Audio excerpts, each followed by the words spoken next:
Hey there, Suzi here. Before we get into today's episode, I want to share this special message with you.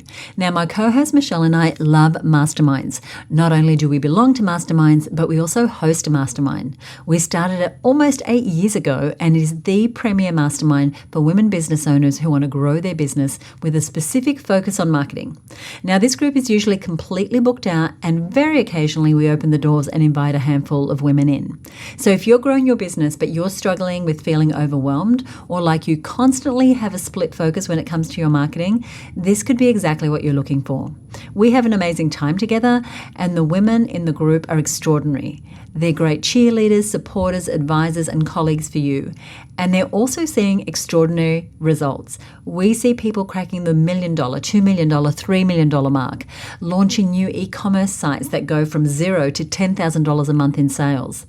They're doubling their conversion rates, they're growing memberships, they're selling courses, they're growing their personal brands, and they're getting all kinds of media exposure and speaking opportunities and so much more. You can learn more about the mastermind and join the wait list over at herbusinessmastermind.com. We're going to open the doors soon, so you definitely want to be on the list to get an invitation. So head on over to herbusinessmastermind.com.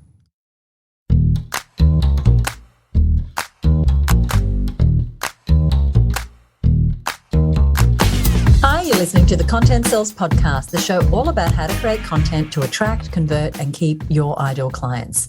Welcome to episode 201. I'm Suzi Dafnis, and here with me is my co-host, Michelle Falzon. Hey, Michelle, how are you? Hiya, Suzi. I am great. I'm so happy to be talking about one of my favorite topics, and I know one of yours. And this is really, truly one of my favorite episodes of the year. I love this episode too. It's kind of reflective. It reminds me of some amazing thoughts that have gone through my mind, ideas that have really inspired me. We are talking today about all things books. And each year here on the show, we share our top content marketing books that we've read, enjoyed, and learned from throughout the year. And we actually add them to our ever-expanding Content Sells reading list, which we've been updating every year since we started this show, and which is now a really valuable resource of many of the must-read marketing books ever published, really. And we're going to put a link to that resource for you in our show notes for today's episode. And so I'll give you those details a little later on, and that means you will have the go-to reading list to dive into. Yes, and this year we have some really great ones to chat to you about that you may want to decide to put on your bedside table or download to your Kindle or audio book list for 2023 or beyond. And Suzi, I've had a great year. Last year, I remember saying, you know what, I didn't read as many books. For some reason, I was doing a whole bunch of other things. I did have some very big projects on. But this year I did read some books. I felt like I came back to books and actually printed books as well, not just audiobooks or reading on the Kindle or some sort of digital format. So it was actually really hard to choose my shortlist for today's episode. I'm kind of where you were a year ago in that this year I didn't read as much.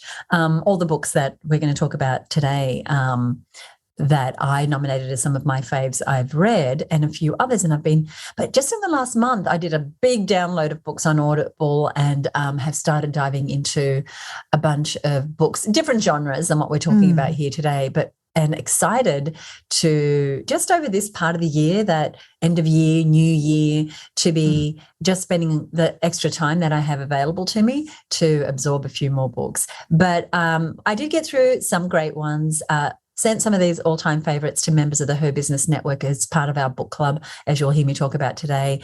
Now, the book club is part of what's included in being a member of Her Business, where 3 to 4 times a year we send a book to our members, which is one of my favorite things to do. And I'll be talking about some of those books here today. I love your book club. And as a recipient of those books, I love that. And I love seeing all the Her Business Network members sharing their photos and their insights from the books. And it's such an awesome perk of being in the network. And I feel like with so many other forms of education that are out there available to us now, we can watch a video on YouTube. We can watch a short TikTok instructional video. I was watching somebody the other day who does these great cooking videos in like a minute or less, There are so many other forms of education out there. But for me, a book is still one of the most powerful ways to access new thinking, to come across new ideas, to expand my mind, to find new approaches to things. So I'm still a massive fan of the book. Yeah, as am I, in all its formats, as you mentioned. So let's go ahead and kick things off with our book recommendations for this year. And Michelle, maybe you can start by telling us a book that you want to add to our recommended reading list this year. I would love to. And I'm starting with one I absolutely loved. I knew this book was going to be on my book list. This was not a hard choice at all. And it's called Cues, Cues, by Vanessa Van Edwards. Now, I read this earlier in the year, but it has really stayed with me. And in fact, one of the big ideas that I want to share with our readers, our listeners today, is something that has really made a difference to me that I think about almost daily. And I love it when a book does that. Books can be life-changing, and that doesn't mean it has to be completely upending your life. But when you take something from a book and it changes your behavior, it changes the way you think about things, that does change your life. And there's lots of ideas in this book. It is super practical. It's really insightful. I think it's really awesome for women, particularly in business, and for women who are creating content and sharing their message. The basic gist of the book is about the different ways that people communicate through cues, hence the title of the book. It's called Cues.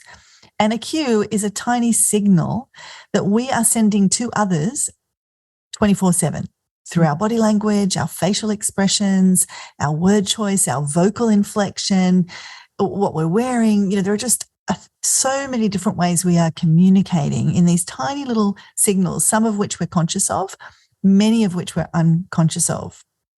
And she talks in the book about not only are we kind of sending these signals out, but others are sending these signals to us.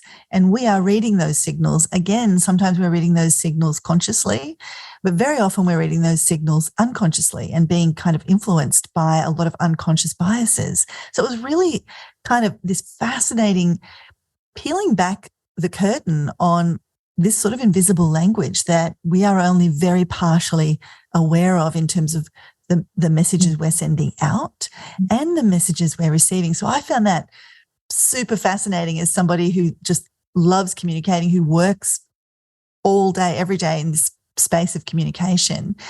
And she talks about decoding cues. So she's teaching you what the cues are so you can see them in others and you can be a lot more aware of them, a lot more empathetic. You can be anticipating or reading the room more accurately. You can be communicating more effectively. You can see when what you've said hasn't landed with somebody. So decoding cues helps us decipher everything about a person, their intentions toward us, their trustworthiness, their competence, even their personality or how they feel in that very moment. And we often, when we're wondering why somebody behaved the way they did or why a meeting didn't go well or why a campaign didn't work, it could very much be because we've either sent the wrong cues or we've missed cues that others were sending to us. And then we're wondering, why did that not go the way I thought it would? So there's this decoding piece, but then there's the encoding piece, which is how we send out these social cues. And some of them, like I said, we're doing purposefully. You might sit up with good posture at a restaurant to show, that you are confident. You might smile when you meet somebody. These are kind of cues that we're aware of, that makes us seem more friendly. But many of our cues are accidental, and we definitely cannot control every cue that we send. I know I'm guilty of the involuntary eye roll from time to time. But she's kind of helping us to see what they are and then do a better job at practicing both encoding, so putting out cues, but also decoding cues. And I think communication is such a two-way street that I love that she has both of these parts to the book. So that's a fantastic kind of paradigm in and of itself. But the big idea that I really stayed with me was this idea of charisma cues. And I'm kind of fascinated by this idea of charisma and what makes a person charismatic. And I think as leaders of our businesses, we need to be charismatic as content creators or perhaps people who are in front of the camera or behind the microphone or on the stage. charisma is definitely something that works for us, that makes a difference. It helps us win contracts and get clients and have people opt in and have people listen to us and pay attention and take our advice. And she has given me the best explanation of what charisma is. And she says charisma is this blend of warmth and competency. So the people that are out there that are really super competent, they can sometimes come across as like officious or, bouldering over people to get the job done. And the people that are overly warm without that competency aspect, they can sort of be, people think, oh, they're very sweet and they're very nice, but they may not take them seriously, or they may not be heard in a crowded room or a crowded space. But when you can get this balance between what she calls warmth cues and competency cues, then you have charisma. And what you are saying to somebody when you are really finding that, striking that balance, and we can strike that balance in our conversations, in our relationships, in our copy, in the way we appear on our sales pages, in so many different situations we can apply to marketing and to content and to business. What people want to know when they meet us is, 1, can I trust you? And 2, can I rely on you? So when you send out these warmth cues, people think, okay, this is a trustworthy person, this is a likable person. And then when you send out the competency cues, they know that they can also rely on you. And when those two things happen, that's when you've created a charisma cue. And she says in the book, you can have the best content in the world, but if it's not shared with the right charisma cues, it doesn't land. We're always on the lookout for people who hit the sweet spot of warmth and competence. And it was like the light just went on in my head, because that's absolutely what I think is true in my own experience. The people that I gravitate to, I think, have that blend of warmth and competence in terms of the experts in my life, the people I'll take advice from, the people I want to learn from, the people I'll pay for services and things like that. So that's kind of the big gist of the book. There are 4 different channels for cues. We have non-verbal channels and verbal channels and vocal channels and imagery, the kind of visual kind of stuff that we put out there. And she goes into a lot of detail. She's very science-based, so she shares a lot of the science behind these ideas. And she's got lots and lots of practical examples of what each of these cues look like in the real world, so that we can both decode what people are saying to us with their cues, and also we can get more proactive at putting more charisma cues out into the world. And Suzi, I won't go into any more detail. I want to just encourage everybody to go and read it. But there's this one thing she talks about, one of the cues that it makes you look incompetent is this concept of vocal fry. And this is, I'll just demonstrate it because I just love this. We couldn't stop doing it in our family. When you go vocal fry like that, when the back of your vocal cord kind of goes gets throaty like that. And she said, when we feel nervous or we feel kind of threatened, our throat starts to close up, we can very much veer over into vocal fry. I can't stop saying it, vocal fry. So she's just got lots of little tips like that that are very useful. Some I'd heard before, but many, even the way she explained the things I'd heard before, she put a good spin on it, and it was very readable, very entertaining. But what I loved the most was she has this real passion for helping us to be taken more seriously, to win the contract, to have our emails opened, to win the job, to have our message heard by more people. And that's so aligned with what you and I want to do here on this show and in all the work that we do. So I absolutely love this book. As you can probably tell, again, it's called Cues, and it is by a very brilliant woman called Vanessa Van Edwards. Oh, and one other thing I want to say is the ends of the chapters all have these great sort of recaps and exercises and things like that. So it's also a really good learning experience as well. Love it. I have made a note to add it to my must-buy books. It sounds great. For me, any thing we can do to better understand human behavior and our own behavior is going to benefit us in business. So knowing how we're being received, if we want to build an audience, if you want to get new clients, if you want to become famous, if you want to reach more people, everything that you just said would be so, so relevant, not in just how you being perceived, but also what are the cues that you're being given. So when it's crickets, or when that deal doesn't go all the way through, what are perhaps some of the cues that you've missed? And this sounds like a book that will really help us better understand that, because all sales, all marketing, they're an interaction between human beings. And so that charisma is a word I love. There was a song by the band Kiss about 1 million years ago called Charisma. Love Kiss. And one of the lines was, what is it? What is my charisma? What is it I've got? And wouldn't it be great to know how to be more charismatic? It's such a powerful word. It is. I'm going to have to look up the origins of it, because it sounds good. The pictures that come to my mind are amazing. So thank you for sharing that book. Like I said, Michelle said, highly recommend the book. I've made a note to go ahead and get a copy for myself. Thank you.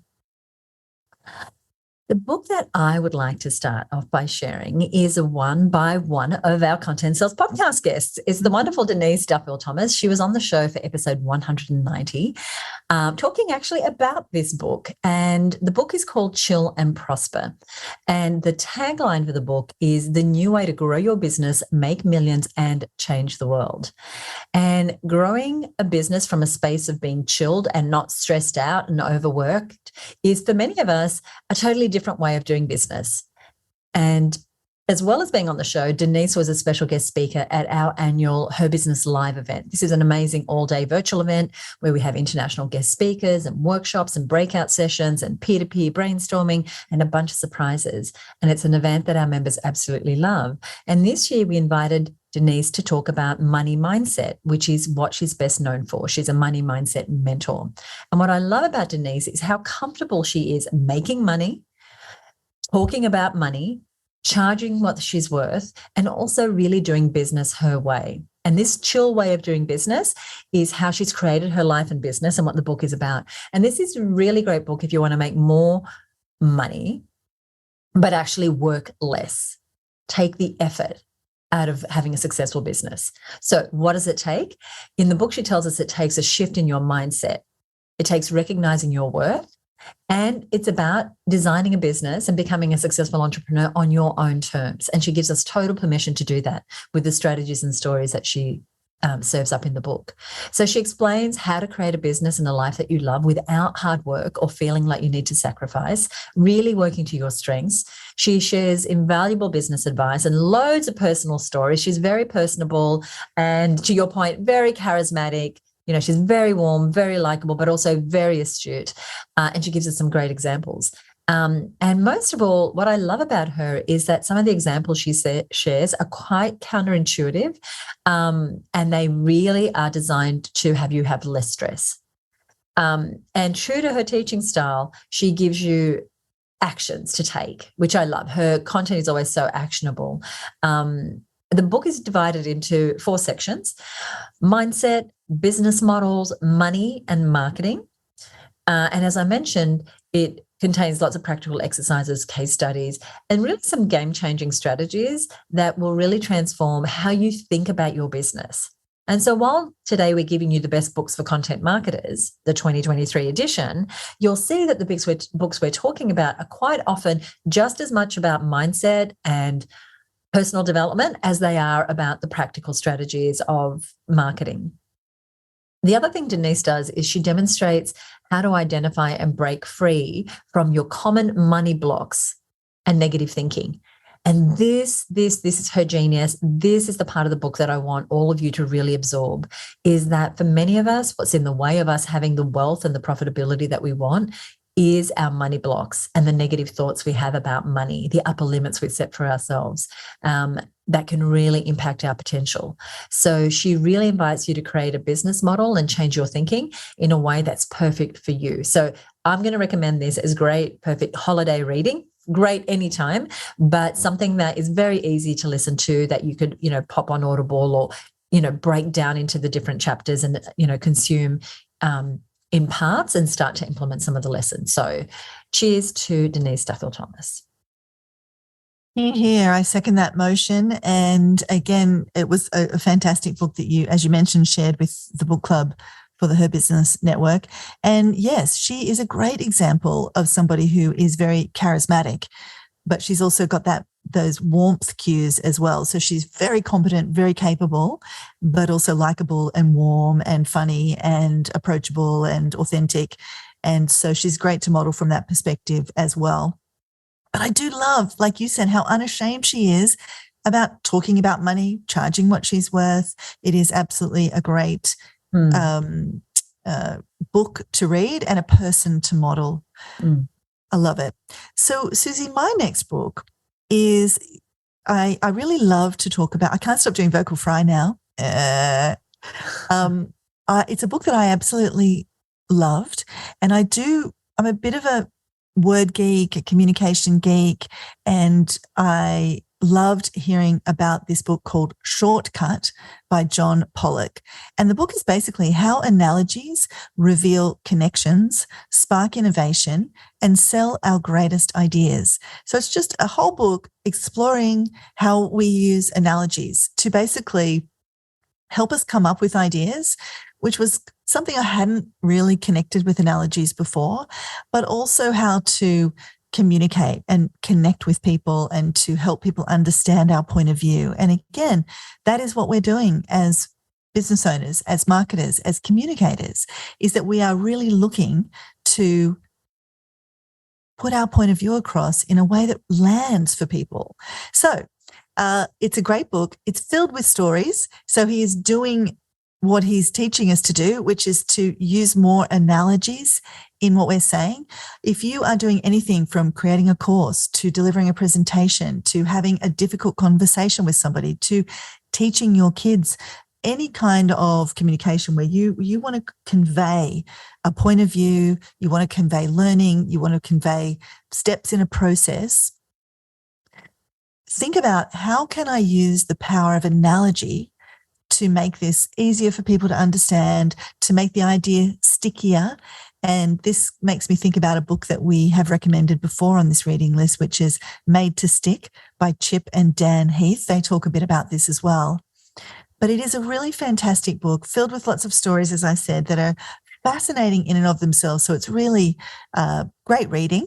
And one of the best, most powerful ways that we can cut through when we are trying to communicate with people is to use an analogy to tell a story. And so people like Einstein, Gutenberg, who invented the printing press, the Ford Motor Company, Martin Luther King, Steve Jobs, they all used analogies in one way or another to come up with their brilliant ideas, to communicate their brilliant ideas. And he shares all of those stories in the book, and they're fascinating. But the bit I wanted to just mention was, what the heck is an analogy? Because I used to get stuck on the differences between, well, what's an analogy and what's a metaphor and all those things. And I don't want to get into an English lesson here. Obviously, a metaphor is when you usually say something is like, something else. Whereas analogies are models. And this was the big piece that I took away from this book, thinking more clearly about an analogy as a model. So he says, in essence, analogies are a type of model that can take virtually limitless forms well beyond the verbal realm. For example, people use mathematics to help model the future in abstract terms. And he says a child's model train set is an analogy for the real thing. And he even says an analogy or something that's analogous to something else is an example of air freshener. When you have an air freshener and it's spraying that pine scent into a room, that's not actually a forest creating that. It's an approximation. It's analogous to the smell of a forest. And so he really opened my eyes up to what form an analogy could take. And oftentimes, the more traditional sense of an analogy is something that has a likeness, a resemblance of form or function, some sort of similarity between two things. And why is this useful? Why is this beneficial? Well, we can only understand a new idea by referencing things we already understand. And I think this is such a powerful idea. If you have a new idea, a new concept that you are wanting to share with your team, with your customers, with your audience, with your followers,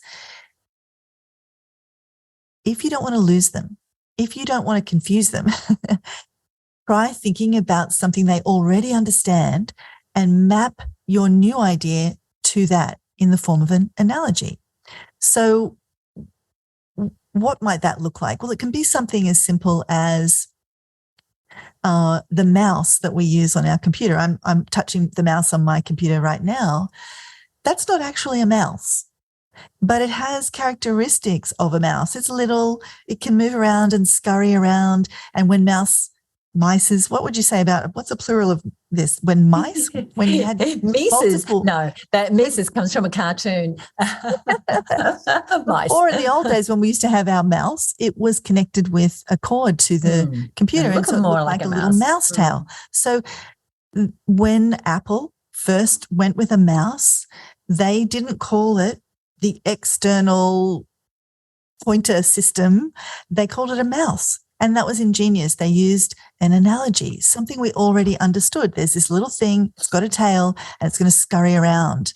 And they then mapped this idea of this thing in this whole new world of computing that we could put our hand on and that we could move around, and that it would then visually we would see our mouse on the screen and move it around. And so the more sticky your communication can be, the more powerful your communication can be, can very often depend on how clever you are with your analogies. So I just wanted to put this book forward. It may not be everybody's cup of tea, but if you love getting into language, you love exploring interesting stories that will open your mind up to how you might be able to use more analogy in your communication, you are going to absolutely love this book. And one other story I just wanted to share was you can make massive social change when you create an idea that people can get behind. And an example of how an analogy can help us to do that, when we map something that people are familiar with to a new idea. One of the most powerful stories he shares in the book is the story of this. It's a tragic story. This young woman was unfortunately a victim of crime. She was shot and she was killed. And when they found the people who committed the crime, they were serial criminals. And so they'd been in and out of jail for very serious offenses. And the father of this young woman sort of took up this fight to change the laws, basically, to have people that are sort of serial criminals treated more harshly for subsequent crimes. Now, we've probably all heard that phrase used in the legal system now, 3 strikes and you're out. It's particularly so in the American system. And this man actually used the analogy of baseball, which is 3 strikes and you're out of the game. He proposed this idea of 3 of these very, very serious types of crimes and you get a life sentence. Now, whether you agree or not with the actual philosophy of that, I'm not talking about that. I'm talking about the idea here that he took a very difficult concept, something that was perhaps hard to understand, that would take lots and lots of words to explain, and he boiled it down to an idea, an analogy that people understood in another sport, in another realm, in something that they were very familiar with, which was baseball.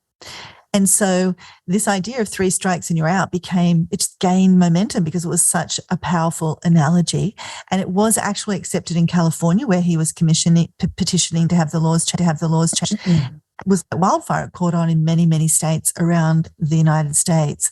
So that example, I say, only to illustrate, if you want your ideas to catch on like wildfire, if you want people to be seeking you out, think about how might I map something they're already familiar with and put that into this new idea or this way I have of explaining things. And I think what you'll find is they catch on, that they're easy to understand, that you have better hooks, stronger open rates, more people clicking on your ads, and all of those things. He gives us a framework for how to pick really successful analogies, and that's all included in the book, which I highly recommend that you read, especially if you're a word geek like me.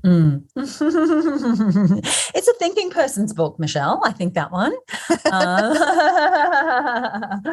It sounds incredible. I'm not familiar with the author, but I do love when people are super smart and can bring their brilliance to, it sounds like he goes deep into something that if you could just get the grasp of, could revolutionize your marketing. So thank you for that. I have not heard even that idea of, I've heard about analogies, and I too thought analogy or metaphor, I'm not exactly sure what is what, but in the examples that you gave and just a couple of snippets that I've seen from the book, definitely one, like you said, if you really want to dive into that level of thinking around your marketing, it's really going to help you differentiate from the next person who's saying marketing blah, blah about their product or service. Very, very exciting, very compelling, Michelle. Thank you. My next book, and this will be a quick one, is called The Gap and the Gain. And earlier I mentioned our members book club, where 3 to 4 times a year we send books out to our members. And as I said, the books are usually a great combination of business and personal development. And this particular book is by Dan Sullivan and Benjamin Hardy. And it's an important book for readers who want to feel motivated to continue on their journey of business growth and self-development, especially where you are right now and where you want to be, that there's a big gap. And what the authors found, and Dan Sullivan has been working with business owners for decades and decades and decades through his Action Coach program, what he found was that unsuccessful people tend to focus on the gap, where they haven't achieved what they wanted, the distance between where they are now and their goals.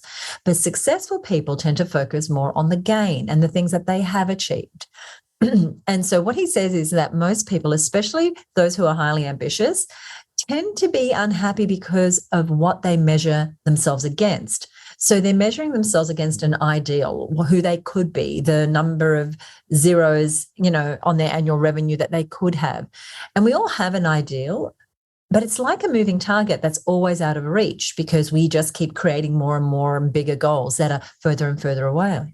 And so when we measure ourselves against our ideal, we're in what he calls, or what the authors call, the gap. However, when we measure ourselves against our previous selves, the person we were when we started our business, when we first started discovering marketing, when we first started using social media, when we compare ourselves to who we were, and we focus on what we've achieved, we're going to be in the gain. And the gain is a much happier place to be.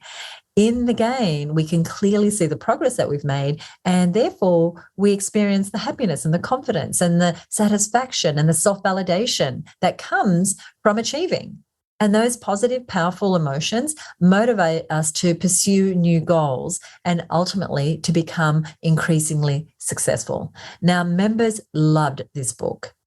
And they've maintained this idea. The language from The Gap and the Gain is very much now inside of our network, with women noticing the gains that they've made. And many, many months since we sent this book out, which was very early this year, still quoting the lessons inside of our trainings and inside of our members group.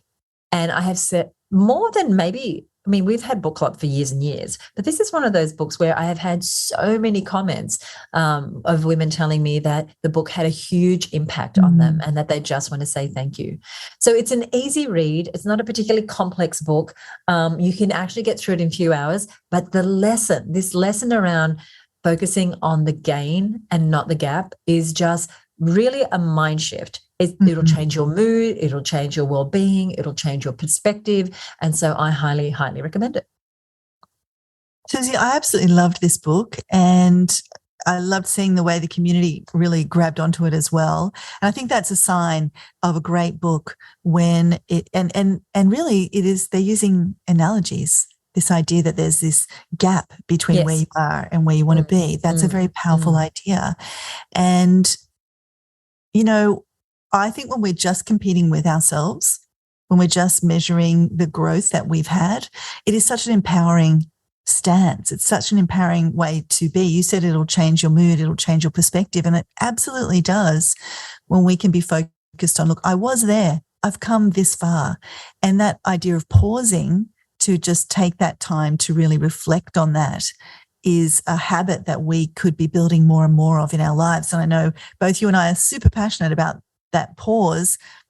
And I know you build it into a lot of what you're doing in the Her Business Network. We've built it deliberately into the way we do the mastermind, the Her Business Marketing Success Mastermind.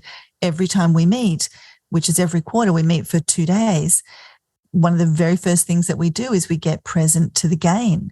What happened in the last 90 days?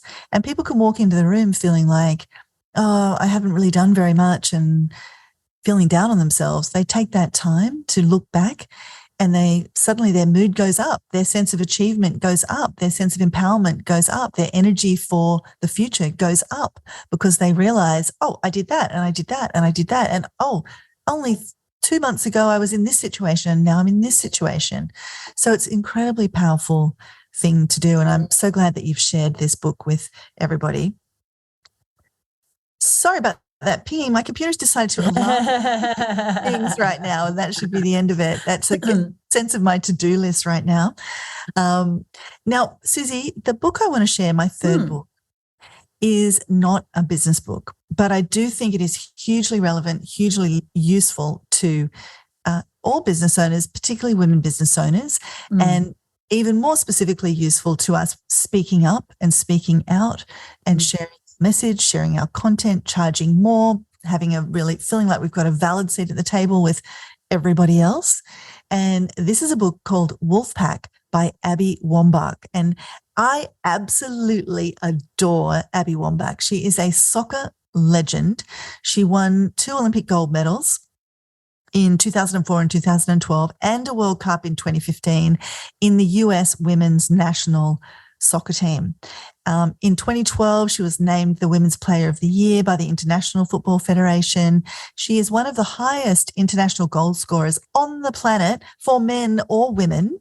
She was an incredible sportswoman, a great role model for women, and also an incredible advocate for women's sport and in general for gender equality and for championing women.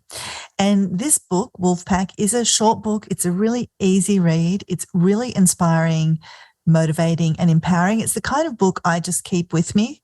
Sometimes I just open up a page because, I just need a minute of Abby. I love it. And the subtitle of the book is How to Come Together, Unleash Our Power, and Change the Game. And she's very much from this coming together mindset and women supporting other women and women being stronger together and all of us lifting each other up. And Suzi, I know lifting up is one of the big cornerstones of what the Her Business Network is all about. So I think have you read this one? I don't know if you have. And I only know her because I know she's married to Glennon Doyle, and I've heard her sometimes in the background of that podcast on the rare occasions where I've listened to the show. But and I knew she was a very successful athlete, but I do not know this, but I will definitely be adding it to my list. This woman, I have so much respect for her. And the podcast you're referring to is We Can Do Hard Things. And Glennon Doyle is the front person of that podcast, although Abby has become more and more prominent on that show. She's a quiet presence, but when she speaks, she drops the mic, I really like where she's coming from. She's got a really good heart and she's incredibly powerful, and she's, I think, spent a lot of time in her life thinking about how to use that power and how to channel it. And she's very wise in many ways. And so the book basically talks about how shortly after she retired from soccer, and this can be a difficult time for athletes where they've been at the top of their game, they've been adored around the world, they've been busy, they've traveled, they've, had goals. To end their career can be a difficult time. And right after that retirement from soccer, she got an invite from Barnard College in New York City to deliver a commencement address. And a commencement address is a speech that somebody of note makes at a university graduation ceremony. Very, very popular in the United States. And there's some very famous commencement addresses that maybe you've heard and seen shared on YouTube.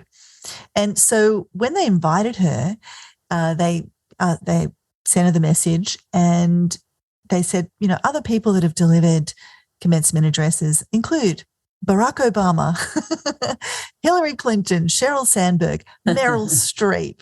And so she said she read it and she kind of was super intimidated and she couldn't even believe that they wanted her to speak. And fantastic. Even that I thought was amazing, given her credentials, her status, that she could feel that way. And I think it normalizes that feeling that we all get when a big opportunity crops up and then we think, me? And so she kind of modeled how she went about that. And so she actually considered saying no to the invitation. But she's paused, she mulled on it, she percolated, which is one of my favorite phrases. And she realized that as she was thinking about this, what she loved more than she even loved soccer was that she loved being part of a team. She loved creating an environment where a group of people could thrive. And what she missed most about retiring was losing her team. So she realized that maybe her new team is all women everywhere. Talk about a big idea. Yeah. And Barnard College is a college for women. And so this idea that she could expand her thinking from the soccer team or even all the women in all the soccer teams in the league to all women everywhere. I just love that expansive thinking. And she said, what if I entered that commencement address at Barnard College as Abby, a leader of women on the soccer field, and I left as Abby, a leader of women in the world? And I just love that that is the thinking that she had. And I've just learned so much just from the way she shows up. So it's great modeling there of just owning more space, which is something that we've been talking a lot about lately, especially with our masterminders, accepting the growth and the expansion and the elevation and being prepared to be bigger. And the other thing that I wanted to point out was she said there was a moment in every soccer game when she'd feel the energy shift towards her. And that's her language, and I just love it. When she feel the energy shift towards her. And at that moment, she'd silently say to herself, let's go, Abby, it's your time. And I thought, I am going to internalize that when I feel the energy shift towards me. Let's go, Michelle, it's your time. I just love how she's such an advocate for herself, a coach for herself. And I love this mantra of let's go, it's your time. So she did, she said yes. And the main thing that she wanted to convey to the female students of Barnard College was to unleash their individuality, to unite the collective around them, and to change the landscape. That was her mission. And as she thought about how am I going to communicate this, guess what she used? She used an analogy, Suzi. I love how all these sort of together. But she was thinking about a TED talk she'd seen about the wolves in Yellowstone National Park. And many, many years earlier, they removed the wolves from the park because they were seen as dangerous. But what happened in those sort of 70 years was the deer population went out of control and all kinds of other things started going wrong in the park. So there was this radical idea to bring the wolves back.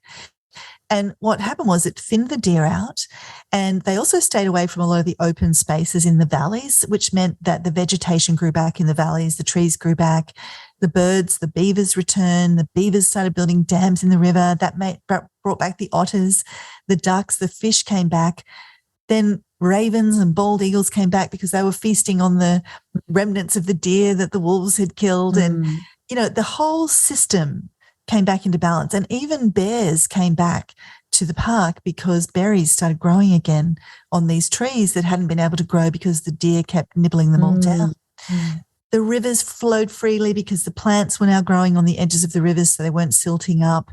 Like absolutely everything regenerated when these so-called dangerous predators, when the wolves returned. So there was this idea that they were feared, that they were this threat, but they turned out to be the salvation of the system. And she used this analogy in her talk to apply it to women. And she has this line that just like hits you in the face when you get to it. She sort of told you this whole story. And then she says, we are the wolves. And the rest of the book is a call to women everywhere. I'm going goosey as I just think about it now. To realize this and to realize they are a part of a wolf pack. and to support each other and to lift each other up. So being individually bold and being bold as a collective.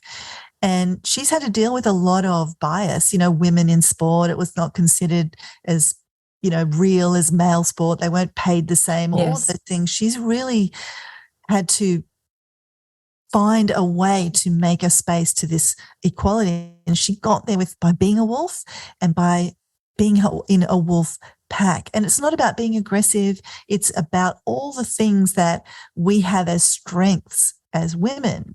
And anyway, I really love this book. I recommend this book to everybody that I know. And she is talking about leading with humanity versus leading with dominance. And there are 8 rules that she shares for the wolf pack. 1 is to create your own path. 2 is to be grateful for what you have and demand what you deserve. 3 is to lead now from wherever you are. 4 is failure means you're finally in the game. 5 is be for each other. 6 is believe in yourself and demand the ball, which I love. 7 is lead with humanity and cultivate leaders. And 8 is you're not alone. You've got your pack. And it is just the most beautiful book. I have it on my bedside.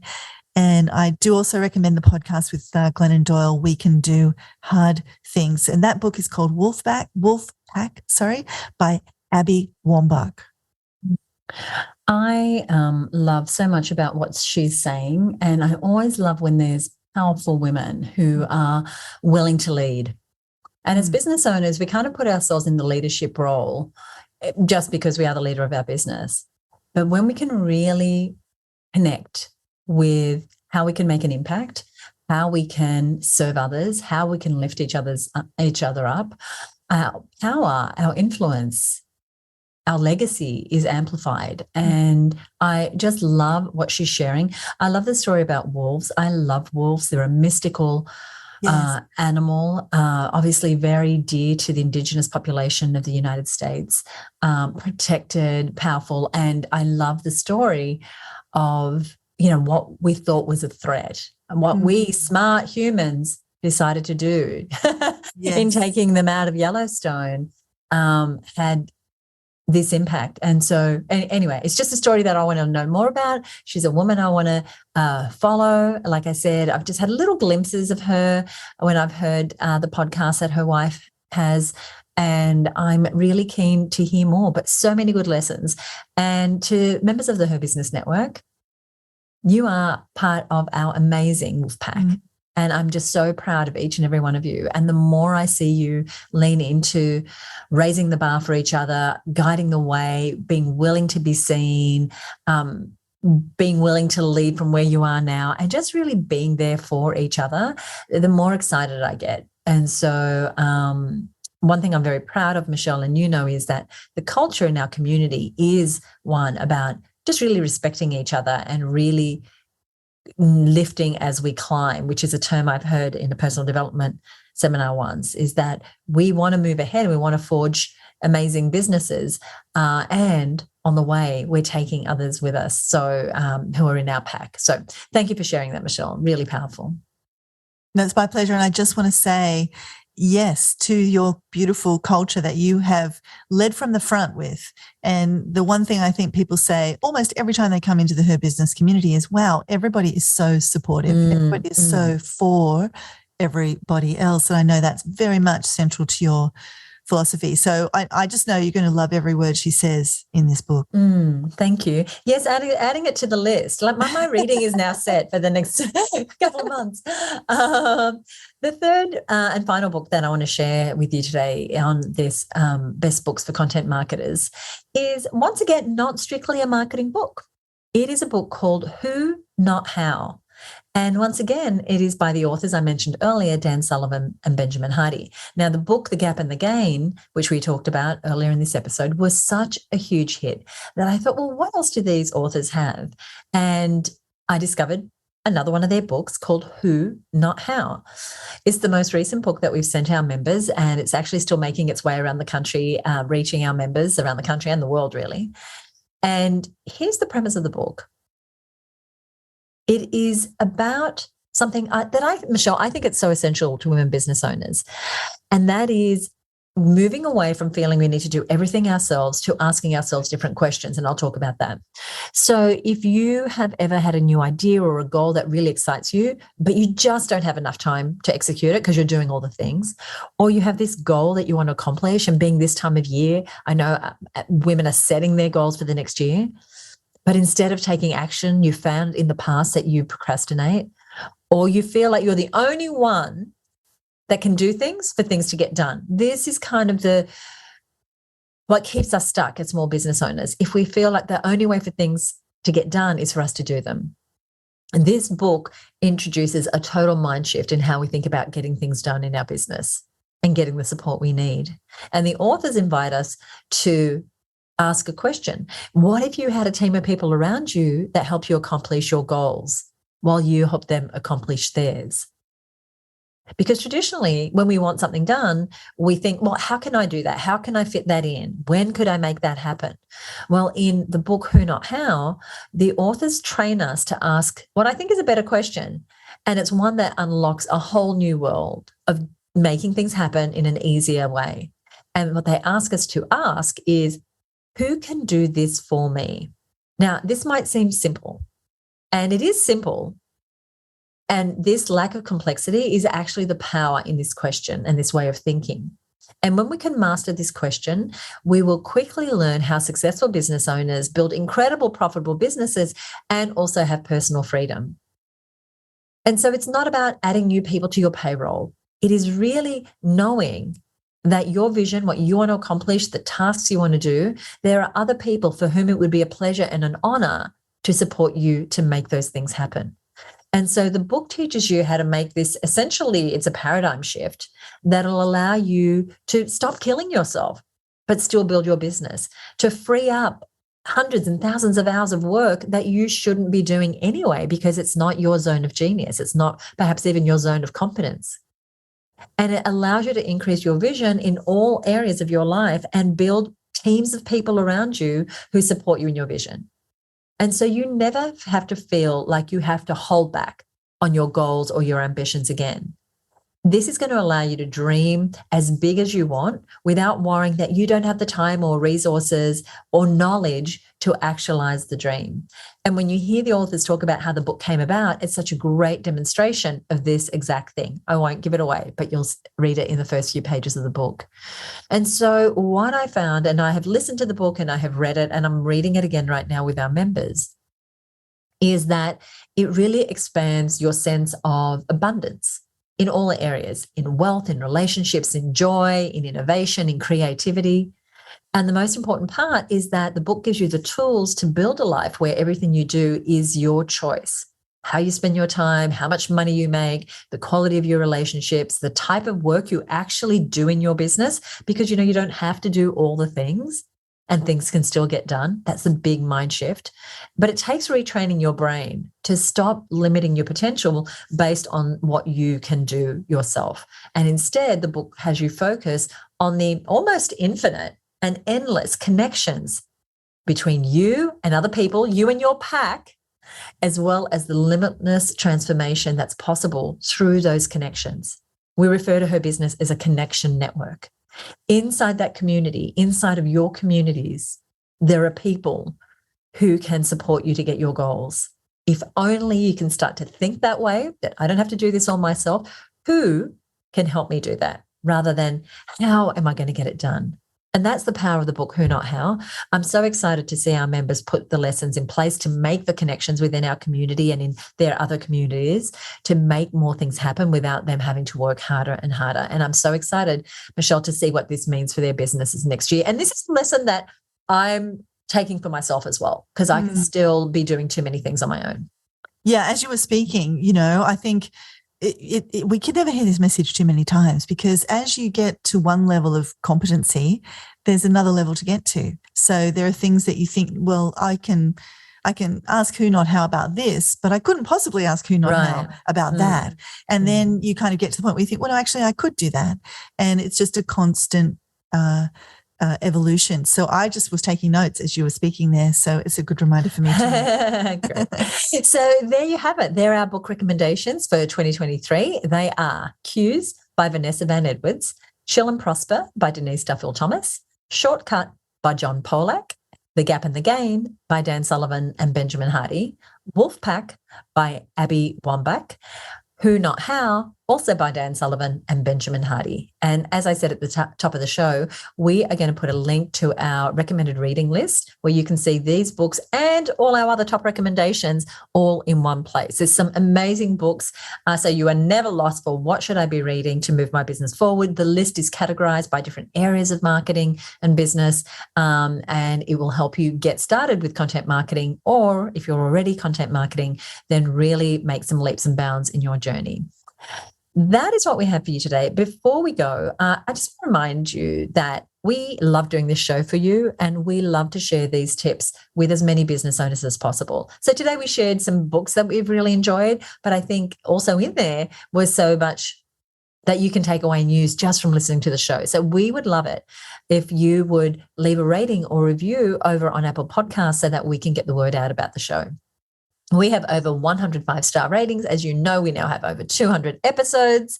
I want to thank you for listening. If you enjoyed today's episode and you would leave us a rating or review, we would love that.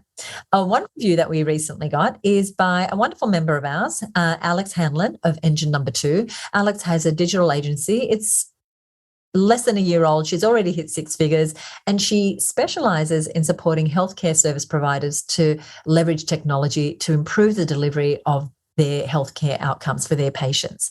And she said this, 5-star rating and review. And she said, the great thing about these podcasts are how these discussions help you to get clear about your overall vision and your next best step. For me, the investment of listening time has always resulted in a tweak to my strategy or marketing plan.